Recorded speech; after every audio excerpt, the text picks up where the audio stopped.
Hello everyone, welcome to my channel Sarihari kitchen. ನಾನು ಸೌಂದರ್ಯ. ಇವತ್ತಿನ ವಿಡಿಯೋದಲ್ಲಿ ಕೇವಲ ಅಕ್ಕಿ ಹಿಟ್ಟನ್ನು ಬಳಸ್ಕೊಂಡು ತಿಂಗಳುಗಟ್ಟಲೆ ಸ್ಟೋರ್ ಮಾಡೋ ಅಂಥ ಕೆಲವೊಂದು ರೆಸಿಪಿಗಳನ್ನ ಹೇಳ್ಕೊಡ್ತಾ ಇದ್ದೀನಿ. ಒಂದೊಂದನ್ನೇ ಯಾವ ರೀತಿಯಾಗಿ ಮಾಡ್ಕೊಳ್ಳೋದು ಅಂತ ಹೇಳ್ಬಿಟ್ಟು ಇವತ್ತಿನ ವಿಡಿಯೋದಲ್ಲಿ ಸ್ಟೆಪ್ ಬೈ ಸ್ಟೆಪ್ ನೋಡ್ತಾ ಹೋಗೋಣ.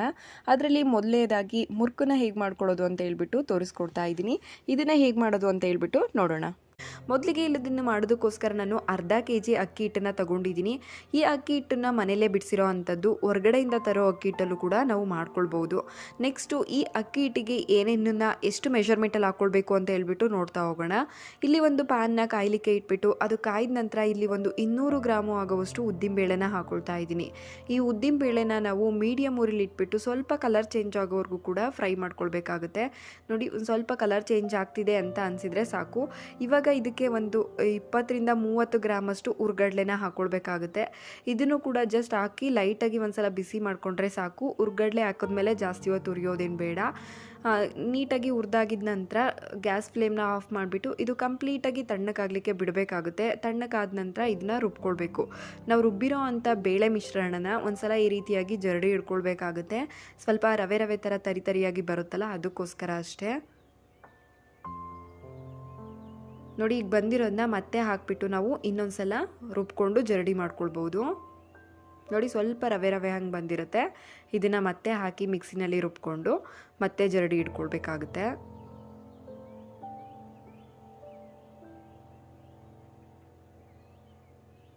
ನಂತರ ಈ ಹಿಟ್ಟನ್ನು ನಾವು ಅಕ್ಕಿ ಹಿಟ್ಟೊಳಗೆ ಸೇರಿಸ್ಕೊಳ್ಬೇಕು.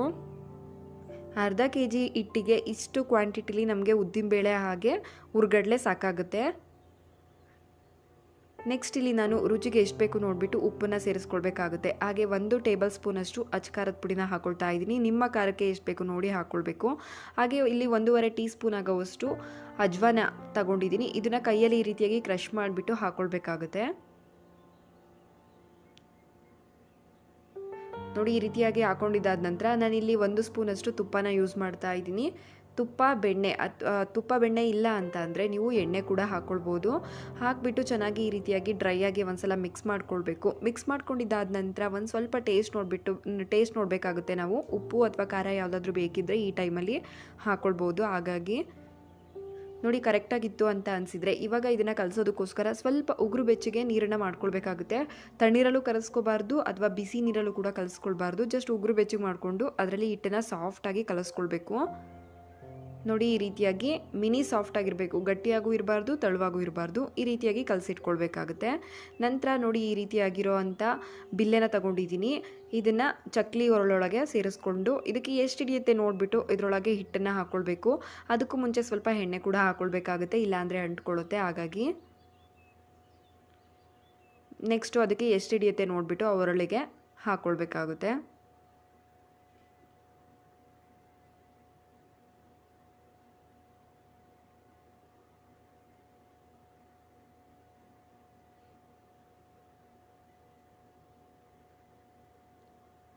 ಈ ರೀತಿಯಾಗಿ ಹಾಕ್ಕೊಂಡಿದ್ದಾದ ನಂತರ ನಾವು ಇದನ್ನು ಕ್ಲೋಸ್ ಮಾಡಿ ಇಡಬೇಕು. ಗಾಳಿಗೆ ಬಿಟ್ಟರೆ ಸ್ವಲ್ಪ ರಫ್ ಆಗಿಬಿಡುತ್ತೆ. ಹಾಗಾಗಿ ನಂತರ ಇಲ್ಲಿ ಕಾಟನ್ ಬಟ್ಟೆ ಮೇಲೆ ಈ ರೀತಿಯಾಗಿ ಒತ್ಕೊಂಡ್ರೆ, ಇದಕ್ಕೇನು ಶೇಪ್ ಬೇಡ, ಜಸ್ಟ್ ಈ ರೀತಿಯಾಗಿ ಒತ್ಕೊಳ್ತಾ ಹೋದರೆ ಸಾಕು. ನೋಡಿ, ನೆಕ್ಸ್ಟ್ ಈಗ ಎಲ್ಲದನ್ನು ಕೂಡ ಹೊತ್ಕೊಂಡಿದ್ದಾಗಿದೆ. ಈ ಟೈಮಲ್ಲೇ ನಾವು ಒತ್ಕೊಳ್ಳೋ ಅಂಥ ಟೈಮಲ್ಲೇ ಎಣ್ಣೆನೂ ಕೂಡ ಬಿಸಿಗಿಟ್ಟಿರಬೇಕಾಗುತ್ತೆ. ಆವಾಗ ಬೇಗನೆ ಬೇಯಿಸ್ಕೊಳ್ಬೋದು. ಹಾಗಾಗಿ ನೆಕ್ಸ್ಟ್ ನೋಡಿ, ಈ ರೀತಿಯಾಗಿ ಬಟ್ಟೆ ಮೇಲೆ ಒತ್ಕೊಳ್ಳೋದ್ರಿಂದ ನಮಗೆ ಈ ರೀತಿ ತೆಕ್ಕೊಳ್ಳೋದಕ್ಕೂ ಕೂಡ ಈಸಿಯಾಗಿ ಬರುತ್ತೆ.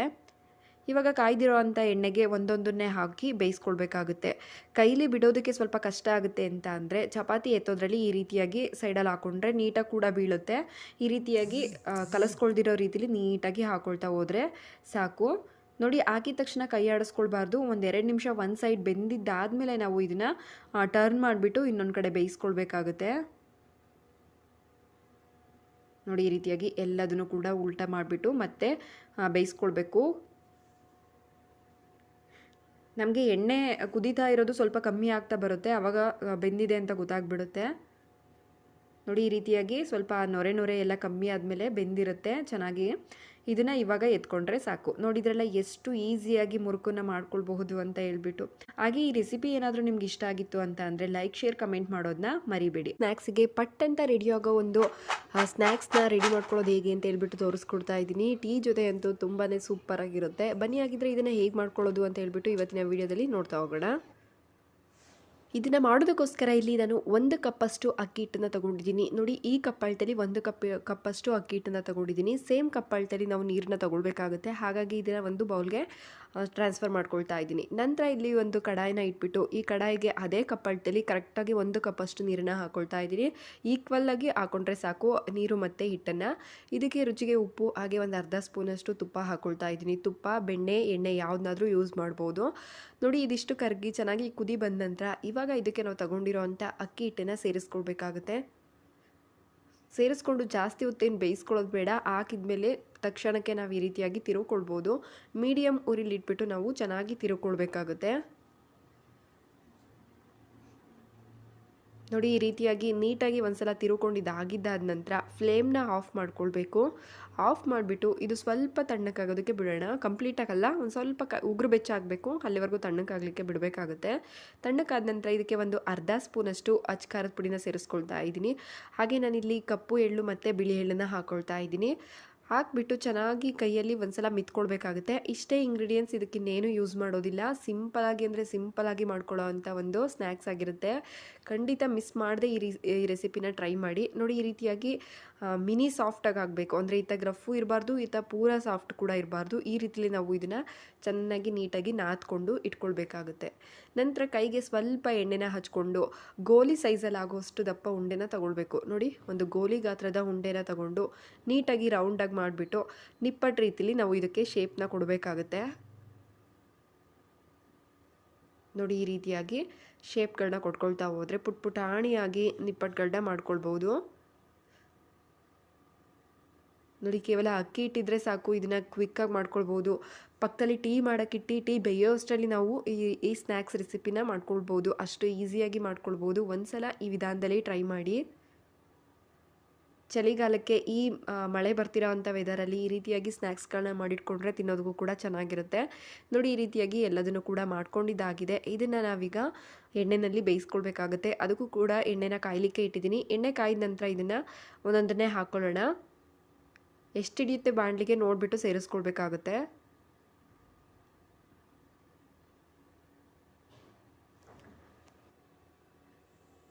ನೋಡಿ, ಈ ರೀತಿಯಾಗಿ ಎಲ್ಲದನ್ನು ಬಿಟ್ಟಿದ ನಂತರ ಉಲ್ಟಾ ಮಾಡ್ಕೊಬಿಟ್ಟು ಬೇಗನೆ ಬೆಂದ್ಬಿಡುತ್ತೆ ಇದು. ನೋಡಿ, ಈ ರೀತಿಯಾಗಿ ಉಲ್ಟಾ ಮಾಡಿಕೊಂಡು ಬೇಯಿಸ್ಕೊಳ್ಳೋಣ. ಮೀಡಿಯಮ್ ಉರಿಲಿಟ್ಟು ಹದವಾಗಿ ಬೇಯಿಸ್ಕೊಳ್ಬೇಕು. ಮೆತ್ತಗೆ ಬೇಯಿಸ್ಕೊಳ್ಬೇಡಿ. ಫುಲ್ಲು ಕರ್ಮು ಅನ್ನೋ ರೀತಿಲಿ ನಾವು ಕ್ರಿಸ್ಪಿ ಆಗೋವರೆಗೂ ಕೂಡ ಬೇಯಿಸ್ಕೊಳ್ಬೇಕಾಗುತ್ತೆ. ಹಾಗಾಗಿ ಮೀಡಿಯಮ್ ಉರಿಲಿಟ್ಬಿಟ್ಟು ಬೇಯಿಸ್ಕೊಳ್ಬೇಕಾಗುತ್ತೆ. ನೋಡಿ, ಈ ರೀತಿಯಾಗಿ ಕಲರ್ ಚೇಂಜ್ ಆದ ನಂತರ ನಾವು ಇದನ್ನು ಎತ್ಕೊಳ್ಬೋದು. ಎಷ್ಟು ಸಿಂಪಲಾಗಿ ಮಾಡ್ಕೊಳ್ಬಹುದು ಅಂತ ನೀವೇ ನೋಡಿದ್ರಲ್ಲ. ಈ ರೀತಿಯಾಗಿ ನೀವು ಕೂಡ ಟ್ರೈ ಮಾಡಿ.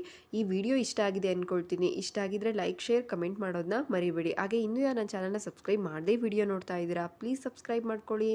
ಇವತ್ತಿನ ವಿಡಿಯೋದಲ್ಲಿ ತುಂಬಾ ಕ್ರಿಸ್ಪಿ ಆಗಿರೋವಂಥ ಹಾಗೆ ಟೇಸ್ಟ್ ಕೂಡ ತುಂಬಾ ಚೆನ್ನಾಗಿರುತ್ತೆ. ಈ ಪುಟಾಣಿ ಆಗಿರೋವಂಥ ಕೋಡ್ಬಳೆನ ಯಾವ ರೀತಿಯಾಗಿ ಮನೆಯಲ್ಲೇ ಮಾಡ್ಕೊಳ್ಳೋದು ಅಂತ ಹೇಳ್ಬಿಟ್ಟು ತೋರಿಸ್ಕೊಡ್ತಾ ಇದ್ದೀನಿ. ತುಂಬಾ ಈಸಿಯಾಗಿ ಮಾಡ್ಕೊಳ್ಬೋದು. ಸ್ಟೆಪ್ ಬೈ ಸ್ಟೆಪ್ ನಾನು ಈ ವಿಡಿಯೋದಲ್ಲಿ ತಿಳಿಸ್ಕೊಟ್ಟಿದ್ದೀನಿ. ಮೊದಲಿಗೆ ಇಲ್ಲಿ ಕೋಡ್ಬಳೆ ಮಾಡೋದಕ್ಕೋಸ್ಕರ ಒಂದು ಮಿಕ್ಸರ್ ಜಾರ್ಗೆ ಅರ್ಧ ಕಪ್ ಆಗೋವಷ್ಟು ಅವಲಕ್ಕಿನ ತೊಗೊಂಡಿದ್ದೀನಿ, ಗಟ್ಟಿ ಅವಲಕ್ಕಿ. ಹಾಗೆ ಅದೇ ಕಪ್ಪಳತೆಯಲ್ಲಿ 1/4 ಕಪ್ಪಷ್ಟು ಹುರ್ಗಡ್ಲೆನ ತೊಗೊಂಡಿದ್ದೀನಿ. ಇದಿಷ್ಟನ್ನು ಕೂಡ ನಾವು ನುಣ್ಣಗೆ ಮಿಕ್ಸಿನಲ್ಲಿ ಪುಡಿ ಮಾಡ್ಕೊಳ್ಬೇಕಾಗುತ್ತೆ. ನೋಡಿ, ಈ ರೀತಿಯಾಗಿ ಪುಡಿ ಮಾಡ್ಕೊಳ್ಬೇಕು.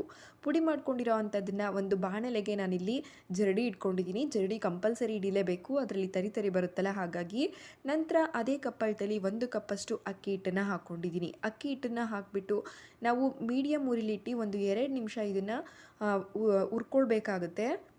ನೋಡಿ, ಒಂದು 2 ನಿಮಿಷ ಹುರಿದಿದ್ದಾದ ನಂತರ ಇಲ್ಲಿ 1 ಟೀ ಸ್ಪೂನಷ್ಟು ತುಪ್ಪ ಕೂಡ ಹಾಕ್ಕೊಳ್ತಾ ಇದ್ದೀನಿ.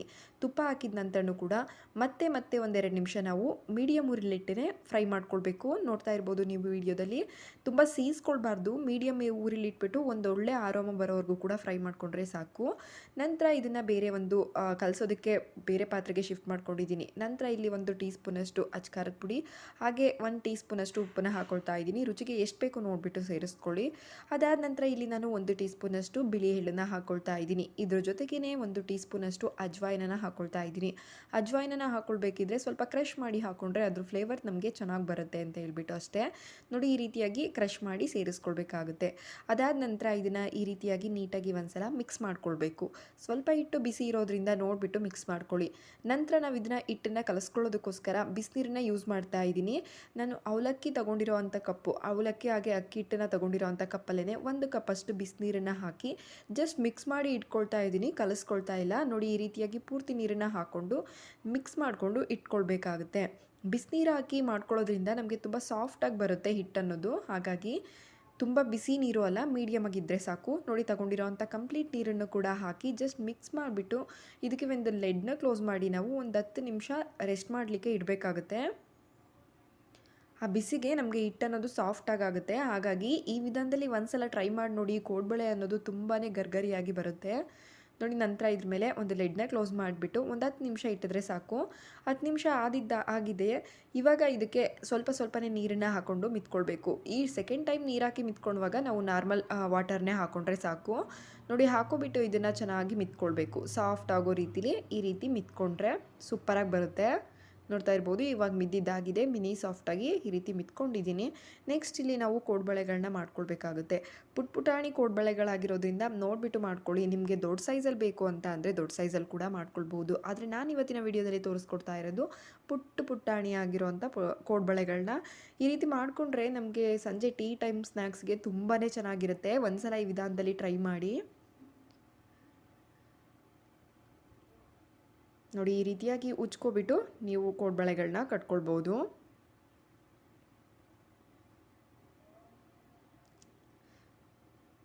ನಾನು ಚಿಕ್ಕದು ಮಾಡ್ತಾ ಇರೋದ್ರಿಂದ ಈ ಸೈಜ್ ಮಾಡ್ತಾ ಇದ್ದೀನಿ. ನೀವು ದೊಡ್ಡದು ಕೂಡ ಮಾಡ್ಕೊಳ್ಬೋದು. ನೋಡಿದ್ರಲ್ಲ ಎಷ್ಟು ಸಾಫ್ಟಾಗಿ ಬರ್ತಿದೆ ಅಂತ ಹೇಳ್ಬಿಟ್ಟು ತುಂಬಾ ಈಸಿಯಾಗಿ ಮಾಡ್ಕೊಳ್ಬೋದು. ಇದೇ ಸೇಮ್ ಪ್ರೊಸೀಜರ್ನ ಯೂಸ್ ಮಾಡಿ ನೀವು ಒಂದ್ಸಲ ಕೋಡ್ಬಳೆನೇ ಮಾಡಿ ಹೇಗೆ ಬರುತ್ತೆ ಅಂತ ಹೇಳ್ಬಿಟ್ಟು ಕಮೆಂಟ್ ಸೆಕ್ಷನಲ್ಲಿ ಕಮೆಂಟ್ ಮಾಡಿ ತಿಳಿಸಿ. ನೋಡಿ ಎಲ್ಲದನ್ನು ಕೂಡ ಮಾಡ್ಕೊಂಡಿದ್ದಾಗಿದೆ. ಇವಾಗ ಇದನ್ನು ಎಣ್ಣೆಯಲ್ಲಿ ಬೇಯಿಸ್ಕೊಳ್ಬೇಕಾಗುತ್ತೆ. ಈ ಕೋಡ್ಬಳೆನ ಉಜ್ಕೊಳ್ಳೋ ಟೈಮಲ್ಲಿ ನಾವು ಎಣ್ಣೆ ಕೂಡ ಬಿಸಿಗಿಟ್ಟಿರಬೇಕಾಗಿರುತ್ತೆ. ಎಣ್ಣೆ ಕಾಯ್ದಿರೋ ಅಂಥದಕ್ಕೆ ಕೋಡ್ಬಳೆಗಳನ್ನ ಹಾಕ್ಕೊಳ್ತಾ ಹೋಗಬೇಕು. ಬಾಂಡಿಗೆ ನೋಡಿಬಿಟ್ಟು ನೀವು ಎಷ್ಟು ಹಿಡಿಯುತ್ತೆ ಅಂತ ನೋಡಿಬಿಟ್ಟು ಸೇರಿಸ್ಕೊಂಡ್ರೆ ಸಾಕಾಗುತ್ತೆ.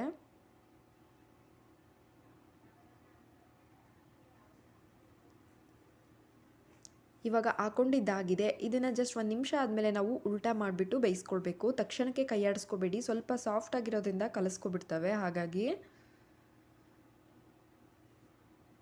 ನೋಡಿ 1 ನಿಮಿಷ ಒಂದು ಸೈಡ್ ಬೆಂದಿದ್ದಾಗಿದೆ ಅಂತ ಅನಿಸಿದ್ಮೇಲೆ ನಾವು ಇದನ್ನು ಉಲ್ಟಾ ಮಾಡಿ ಬೇಯಿಸ್ಕೊಳ್ಬೇಕು. ಅವಲಕ್ಕಿ ಹಾಕಿರೋದ್ರಿಂದ ಸ್ವಲ್ಪ ಚೆನ್ನಾಗಿ ಬೇಯಿಸ್ಕೊಳ್ಳಿ. ಕ್ರಿಸ್ಪಾಗೋವರೆಗೂ ಕೂಡ ಚೆನ್ನಾಗಿ ಬರುತ್ತೆ ಗರ್ಗರಿಯಾಗಿ. ನೋಡಿ ಈ ರೀತಿಯಾಗಿ ಕಲರ್ ಚೇಂಜ್ ಆದ ನಂತರ ನಾವು ಎಣ್ಣೆಯಿಂದ ಎತ್ಕೊಳ್ಬೋದು. ನೀವೇನಾದರೂ ಕಾಶ್ಮೀರಿ ರೆಡ್ ಚಿಲ್ಲಿ ಪೌಡರ್ನೇನಾದರೂ ಯೂಸ್ ಮಾಡಿದರೆ ನಮಗೆ ಕೋಡ್ಬಳೆ ಕಲರ್ ಚೆನ್ನಾಗಿ ಬರುತ್ತೆ. ನಾನಿಲ್ಲಿ ಮನೇಲಿ ಯೂಸ್ ಮಾಡುವಂಥ ನಾರ್ಮಲ್ ಖಾರದ ಪುಡಿ ಯೂಸ್ ಮಾಡಿದ್ದೀನಿ. ಹಾಗಾಗಿ ಈ ಕಲರಲ್ಲಿ ಬಂದಿದೆ. ಇದು ಕೂಡ ತುಂಬ ನೋಡಲಿಕ್ಕೂ ಚೆನ್ನಾಗಿರುತ್ತೆ, ಹಾಗೆ ತಿನ್ನೋದಕ್ಕೂ ಕೂಡ ಚೆನ್ನಾಗಿರುತ್ತೆ. ನೋಡಿ ಈ ರೀತಿಯಾಗಿ ಕಲರ್ ಚೇಂಜ್ ಆದ ನಂತರ ನಾವು ಎಣ್ಣೆಯಿಂದ ಎತ್ಕೊಂಡ್ರೆ ನಮಗೆ ಈ ಮಿನಿ ಕೋಡ್ಬಳೆಗಳು ರೆಡಿ ಆಗಿಬಿಟ್ಟು. ನೋಡಿದ್ರಲ್ಲ ಎಷ್ಟು ಸಿಂಪಲಾಗಿ ಮಾಡ್ಕೊಳ್ಬೋದು ಅಂತ ಹೇಳ್ಬಿಟ್ಟು. ಹಾಗೆ ಟೇಸ್ಟ್ ಅಂತೂ ತುಂಬಾ ಚೆನ್ನಾಗಿರುತ್ತೆ, ಹಾಗೆ ಕ್ರಿಸ್ಪಿಯಾಗಿ ಬರ್ತವೆ. ಈ ವಿಧಾನದಲ್ಲಿ ನೀವು ಕೂಡ ಒಂದ್ಸಲ ಟ್ರೈ ಮಾಡಿ. ನೆಕ್ಸ್ಟ್ ಇವಾಗ ಅವಲಕ್ಕಿಯಿಂದ ಚಕ್ಲಿ ಹೇಗೆ ಮಾಡ್ಕೊಳ್ಳೋದು ಅಂತ ಹೇಳ್ಬಿಟ್ಟು ತೋರಿಸ್ಕೊಡ್ತಾ ಇದ್ದೀನಿ. ಇದನ್ನು ಕೂಡ ಸಿಂಪಲ್ ಆಗಿ ಮಾಡ್ಕೊಳ್ಬೋದು. ಬನ್ನಿ ಹೇಗೆ ಮಾಡೋದು ಅಂತ ಹೇಳ್ಬಿಟ್ಟು ನೋಡ್ತಾ ಹೋಗೋಣ. ಮೊದಲಿಗೆ ಇಲ್ಲಿ ಒಂದು ಬಾಣಲಿನ ತಗೊಂಡು ಇದಕ್ಕೆ ಒಂದು ಅಳತೆ ಕಪ್ಪಲ್ಲಿ ಒಂದು ಅರ್ಧದಷ್ಟು ಕಪ್ಪು ನಾನು ಇಲ್ಲಿ ಅವಲಕ್ಕಿನ ತಗೊಂಡಿದ್ದೀನಿ. ನೋಡಿ ಈ ರೀತಿಯಾಗಿರುವಂಥ ಗಟ್ಟಿ ಅವಲಕ್ಕಿನ ತಗೊಳ್ಬೇಕಾಗುತ್ತೆ. ಮತ್ತು ಇವಾಗ ಅದೇ ಅಳತೆ ಬಟ್ಲಲ್ಲಿ 1/4 ಬಟ್ಲಷ್ಟು ನಾನು ಹುರುಗಡ್ಲೆನ ಹಾಕೊಳ್ತಾ ಇದ್ದೀನಿ. ಇದೆರಡನ್ನೂ ಕೂಡ ನಾವು ಡ್ರೈ ರೋಸ್ಟ್ ಮಾಡ್ಕೊಳ್ಬೇಕಾಗುತ್ತೆ. ಮೀಡಿಯಮ್ ಉರಿಲಿ ಇಟ್ಬಿಟ್ಟು ಒಂದು 3 ನಿಮಿಷ ಮಾಡಿಕೊಂಡ್ರೆ ಸಾಕು, ನಮಗೆ ಅವಲಕ್ಕಿ ಬೇಗ ಫ್ರೈ ಆಗಿಬಿಡುತ್ತೆ. ನೋಡಿ ಈ ರೀತಿಯಾಗಿ ಸ್ವಲ್ಪ ಕೈಯಲ್ಲಿ ಪ್ರೆಸ್ ಮಾಡಿ ನೋಡಿದರೆ ಪುಡಿ ಆಗಬೇಕು, ಅಲ್ಲಿವರೆಗೂ ಕೂಡ ಮಾಡಿಕೊಂಡ್ರೆ ಸಾಕು. ಜಾಸ್ತಿ ಹೊತ್ತು ಹುರ್ಕೊಳೋದೇನು ಬೇಡ. ನೋಡಿ ಈ ರೀತಿಯಾಗಿ ಕೈಯಲ್ಲಿ ಒಂದ್ಸಲ ಪ್ರೆಸ್ ಮಾಡಿದರೆ ಪುಡಿ ಆಗಬೇಕು. ನಂತರ ಇದು ತಣ್ಣಕ್ಕಾದ್ಮೇಲೆ ನಾವು ಮಿಕ್ಸರ್ ಜಾರ್ಗೆ ಹಾಕ್ಕೊಂಡು ಪೂರ್ತಿ ನುಣ್ಣಗೆ ಪುಡಿ ಮಾಡ್ಕೊಳ್ಬೇಕಾಗುತ್ತೆ. ಇದೇನಾದರೂ ಕಂಪ್ಲೀಟಾಗಿ ಚೆನ್ನಾಗಿ ನುರಿದಿಲ್ಲ ಅಂತ ಅಂದರೆ ಒಂದ್ಸಲ ಜರಡಿ ಇಟ್ಕೊಳ್ಳಿ. ಹುರ್ಗಡ್ಲೆದೆಲ್ಲ ಗಟ್ಟಿ ಬಂದುಬಿಡುತ್ತೆ. ಹಾಗಾಗಿ ಒಂದ್ಸಲ ಜರಡಿ ಇಟ್ಕೊಳ್ಬೇಕಾಗುತ್ತೆ. ನಂತರ ಜರಡಿ ಇಟ್ಕೊಂಡಿರೋದನ್ನ ಒಂದು ಬೇಷನ್ಗೆ ಹಾಕ್ಕೊಂಡಿದ್ದೀನಿ. ಇದ್ರ ಜೊತೆಗೆ ನಾನು ಹುರ್ಗಡ್ಲೆ ಹಾಗೆ ಅವಲಕ್ಕಿ ತೊಗೊಂಡಿರೋ ಅಂಥ ಸೇಮ್ ಬಟ್ಲಳ್ತೇನೆ 1 ಬಟ್ಲಷ್ಟು ಅಕ್ಕಿ ಹಿಟ್ಟನ್ನು ಹಾಕ್ಕೊಳ್ತಾ ಇದ್ದೀನಿ. ಹಾಕ್ಕೊಂಡಿದ್ದಾದ ನಂತರ ಇದಕ್ಕೆ ರುಚಿಗೆ ಎಷ್ಟು ಬೇಕು ನೋಡಿಬಿಟ್ಟು ಉಪ್ಪನ್ನು ಸೇರಿಸ್ಕೊಳ್ಬೇಕಾಗುತ್ತೆ. ಹಾಗೆ ಒಂದು ಅರ್ಧ ಟೀ ಸ್ಪೂನಷ್ಟು ಜೀರಿಗೆ ಹಾಕ್ಕೊಳ್ತಾ ಇದ್ದೀನಿ. ಮತ್ತು ಒಂದು ಅರ್ಧ ಟೀ ಸ್ಪೂನಷ್ಟು ಅಜ್ವಾನ, ಇದನ್ನು ಕೈಯಲ್ಲಿ ಸ್ವಲ್ಪ ಈ ರೀತಿಯಾಗಿ ಕ್ರಷ್ ಮಾಡಿ ಹಾಕ್ಕೊಳ್ಬೇಕಾಗುತ್ತೆ. ಅಜ್ವಾನ ಕೂಡ ಹಾಕಿದಾದ ನಂತರ ಇದಕ್ಕೆ ಖಾರಕ್ಕೆ ನಿಮ್ಗೆ ಎಷ್ಟು ಬೇಕು ನೋಡಿಬಿಟ್ಟು ಖಾರದ ಪುಡಿನ ಸೇರಿಸ್ಕೊಳ್ಬೇಕು. ಹಾಗೆ ಇಲ್ಲಿ ಒಂದು ಅರ್ಧ ಟೀ ಸ್ಪೂನ್ ಆಗೋಷ್ಟು ತುಪ್ಪನ ಹಾಕೊಳ್ತಾ ಇದ್ದೀನಿ. ತುಪ್ಪ ಅಥವಾ ಬೆಣ್ಣೆ ಯಾವುದನ್ನಾದ್ರೂ ಯೂಸ್ ಮಾಡ್ಬೋದು. ನೋಡಿ ಈ ರೀತಿಯಾಗಿ ಒಂದ್ಸಲ ಮಿಕ್ಸ್ ಮಾಡ್ಕೊಳ್ಬೇಕಾಗುತ್ತೆ. ಇದಿಷ್ಟು ಇಂಗ್ರೀಡಿಯೆಂಟ್ಸ್ ಜೊತೆಗೆ ನಾವಿಲ್ಲಿ ಎಳ್ಳನ್ನು ಸೇರಿಸ್ಕೊಳ್ಬೇಕಾಗುತ್ತೆ. ಒಂದು ಟೇಬಲ್ ಸ್ಪೂನ್ ಅಥವಾ 1 ಟೀ ಸ್ಪೂನಷ್ಟು ಎಳ್ಳನ್ನು ಹಾಕ್ಕೊಳ್ಬೇಕು. ಆ ವಿಡಿಯೋ ಕ್ಲಿಪ್ ಮಿಸ್ ಆಗಿರೋದ್ರಿಂದ ನಾನಿಲ್ಲಿ ಹಾಕ್ಕೊಂಡಿಲ್ಲ. ನೀವು ಚಕ್ಲಿ ಮಾಡಬೇಕಿದ್ರೆ ಎಳ್ಳು ಸೇರಿಸ್ಕೊಳ್ಬೇಕು. ನೋಡಿ ಒಂದ್ಸಲ ನೀಟಾಗಿ ಮಿಕ್ಸ್ ಮಾಡ್ಕೊಂಡಿದ್ದಾದ ನಂತರ ಈ ರೀತಿ ಕೈಯಲ್ಲಿ ಪ್ರೆಸ್ ಮಾಡಿದರೆ ನಮಗೆ ಉಂಡೆ ಕಟ್ಟಬೇಕು. ನಂತರ ಒಂದು ಸ್ವಲ್ಪ ತೆಗೆದುಬಿಟ್ಟು ನೀವು ಟೇಸ್ಟ್ ಮಾಡಿ ನೋಡ್ಬೋದು ಉಪ್ಪು ಖಾರ ಎಲ್ಲ ಸರಿಯಾಗಿದೆಯಾ ಅಂತ ಹೇಳ್ಬಿಟ್ಟು. ಕಡಿಮೆ ಆಗಿದೆ ಅಂತ ಅನಿಸಿದರೆ ನೀವು ಈ ಟೈಮಲ್ಲಿ ಹಾಕ್ಕೊಳ್ಬೋದು. ಹಾಕ್ಕೊಂಡಿದ್ದಾದ ನಂತರ ಇಲ್ಲಿ ಹಿಟ್ಟನ್ನು ಕಲಿಸ್ಕೊಳೋದಕ್ಕೋಸ್ಕರ ನಾವು ಅಳತೆ ಬಟ್ಲಲ್ಲಿ ತೊಗೊಂಡಿರ್ತೀವಲ್ಲ ಅದೇ ಬಟ್ಲಲ್ಲಿ ನೀರನ್ನು ತಗೊಳ್ತಾ ಇದ್ದೀನಿ. ಸ್ವಲ್ಪ ಉಗುರು ಬೆಚ್ಚಗಿರೋ ಅಂಥ ನೀರನ್ನು ತಗೊಂಡು ಕಲಿಸ್ಕೊಳ್ಬೇಕಾಗುತ್ತೆ. ತುಂಬ ಬಿಸಿ ಇರೋವಂಥ ನೀರು ಬೇಡ ಅಥವಾ ತಣ್ಣೀರಲ್ಲೂ ಕೂಡ ಕಲಿಸ್ಕೊಳ್ಬಾರ್ದು. ನೋಡಿ ನನಗಿಲ್ಲಿ ಟೋಟಲಾಗಿ ಹಿಟ್ಟು ಕಲಿಸ್ಕೊಳ್ಳೋದಕ್ಕೆ 1.5 ಬಟ್ಲಷ್ಟು ನೀರು ಬೇಕಾಯಿತು. ನಾವು ತಗೊಂಡಿರೋ ಅಂಥ ಕ್ವಾಂಟಿಟಿಗೆ ನಮಗೆ ಇಲ್ಲಿ 1.5 ಬಟ್ಲಷ್ಟು ನೀರು ಬೇಕಾಗುತ್ತೆ. ಈ ಮಿನಿ ಸಾಫ್ಟಾಗಿ ಕಲಿಸ್ಕೊಳ್ಬೇಕು. ಪೂರ್ತಿ ಸಾಫ್ಟಾಗೂ ಇರಬಾರ್ದು ಅಥವಾ ರಫಾಗಿ ಕೂಡ ಇರಬಾರ್ದು. ಈ ರೀತಿಯಾಗಿ ಮಿನಿ ಸಾಫ್ಟಾಗಿ ಇರಬೇಕಾಗುತ್ತೆ. ನೋಡ್ತಾ ಇರ್ಬೋದು ನೀವು ಹಿಟ್ಟನ್ನ. ನೆಕ್ಸ್ಟ್ ನಾವೀಗ ಚಕ್ಲಿನ ಒತ್ಕೊಳ್ಬೇಕು. ಅದಕ್ಕೋಸ್ಕರ ಚಕ್ಲಿ ಒರಳಿಗೆ ಸ್ವಲ್ಪ ಎಣ್ಣೆನ ಗ್ರೀಸ್ ಮಾಡ್ಕೊಳ್ಬೇಕಾಗುತ್ತೆ. ನಂತರ ಹಿಟ್ಟು ಎಷ್ಟು ಹಿಡಿಯುತ್ತೆ ನೋಡಿಬಿಟ್ಟು ಅದಕ್ಕೆ ಹಾಕ್ಕೊಳ್ಬೇಕು. ತುಂಬಾ ಈಸಿಯಾಗಿ ಬರ್ತವೆ ಚಕ್ಲಿ ಅಂತೂ, ಎಲ್ಲೂ ಕೂಡ ಒಂದು ಸ್ವಲ್ಪನೂ ಕಟ್ಟಾಗೋದಿಲ್ಲ. ಈ ವಿಧಾನದಲ್ಲಿ ಒಂದ್ಸಲ ಮಾಡಿ. ಹಾಗೆ ಜನ್ಮಾಷ್ಟಮಿಗೆ ಮಾಡ್ತಾ ಇರೋದ್ರಿಂದ ಅವಲಕ್ಕಿ ಹಾಕಿ ಮಾಡಿದರೆ ಕೃಷ್ಣನಿಗೂ ಕೂಡ ತುಂಬ ಪ್ರಿಯವಾಗಿರುತ್ತೆ. ಹಾಗಾಗಿ ಇವತ್ತಿನ ವಿಡಿಯೋದಲ್ಲಿ ನಾನು ಅವಲಕ್ಕಿನ ಉಪಯೋಗಿಸಿ ಚಕ್ಲಿನ ಮಾಡೋದನ್ನ ತೋರಿಸ್ಕೊಡ್ತಾ ಇರೋದು. ನೋಡಿ ನಂತರ ಒಂದು ಪ್ಲೇಟ್ಗೆ ನಾನಿಲ್ಲಿ ಒತ್ಕೊಳ್ತಾ ಇದ್ದೀನಿ. ತುಂಬಾ ಈಸಿಯಾಗಿ ಬರುತ್ತೆ. ನಿಮ್ಗೆ ಎತ್ತೋದಕ್ಕೆ ಪ್ಲೇಟಲ್ಲಿ ಏನಾದರೂ ಕಷ್ಟ ಆಗುತ್ತೆ ಅಂತ ಅಂದರೆ ಒಂದು ಕಾಟನ್ ಪಂಜೆ ಮೇಲೆ ಹಾಕ್ಕೊಂಡ್ರೆ ಒಳ್ಳೆಯದು. ನೋಡಿ ಒಂದು ಸ್ವಲ್ಪ ಕೂಡ ಬ್ರೇಕ್ ಆಗ್ತಿಲ್ಲ. ನೀವು ಎಷ್ಟು ಅಗ್ಲನಾದರೂ ಒತ್ಕೊಳ್ಬೋದು. ತುಂಬ ಈಸಿಯಾಗಿ ಬರ್ತವೆ. ಎಲ್ಲದನ್ನು ಕೂಡ ಇದೇ ರೀತಿಯಾಗಿ ಒತ್ಕೊಳ್ಬೇಕಾಗುತ್ತೆ. ಮತ್ತು ನಾವು ಚಕ್ಲಿನ ಒತ್ಕೊಳ್ಳೋ ಟೈಮಲ್ಲೇ ಎಣ್ಣೆ ಕೂಡ ಕಾಯಲಿಕ್ಕೆ ಇಟ್ಟಿರಬೇಕು. ಚಕ್ಲಿ ಒತ್ತಿ ಒಣಗೋದಕ್ಕೆ ಬಿಡಬಾರ್ದು, ಉದ್ರುದ್ರಾಗ್ಬಿಡುತ್ತೆ.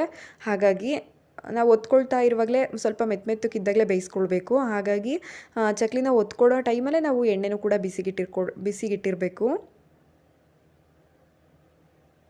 ನೋಡ್ತಾ ಇರ್ಬೋದು ನೀವೇ ಎಷ್ಟು ನೀಟಾಗಿ ಬರ್ತಿದ್ದಾವೆ ಅಂತ ಹೇಳ್ಬಿಟ್ಟು ಚಕ್ಲಿ ಅಂತೂ. ಫಸ್ಟ್ ಟೈಮ್ ಏನಾದರೂ ಚಕ್ಲಿ ಟ್ರೈ ಮಾಡ್ತಿದ್ರೆ ನೀವು ಯಾವುದೇ ಟೆನ್ಷನ್ ಇಲ್ದಲೆ ಭಯ ಇಲ್ದಲೆ ಟ್ರೈ ಮಾಡ್ಬೋದು. ತುಂಬಾ ಚೆನ್ನಾಗಿ ಬರ್ತವೆ.